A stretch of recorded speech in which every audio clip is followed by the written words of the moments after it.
ભાજપ નેતા દિનુભાઈ સોલંકીએ ગીર સોમનાથ કલેક્ટર સામે મોરચો માંડ્યો છે। ભાજપના પૂર્વ સાંસદ દિનુ સોલંકીએ આપી કલેક્ટરને ચેતવણી।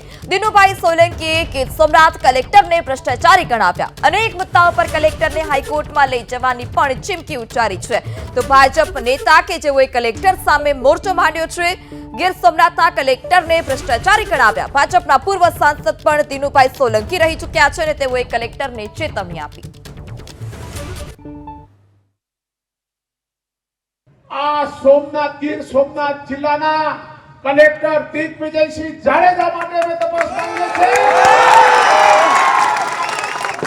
એનાથી જે પણ કાયદાથી થતું હોય મારી પર કરે, મને વાંધો નથી, પણ હું પ્રજાનો પ્રતિનિધિ છું અને પ્રજાએ મને ચૂંટ્યો છે।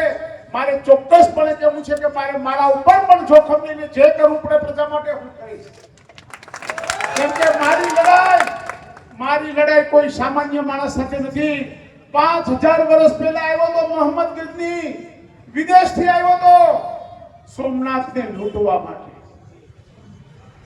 અને આજે આ આપણો આધુનિક લાયસન્સદાર લૂંટેરો હમણાં આવ્યો છે આપણા સોમનાથ જિલ્લાને લૂંટવા માટે।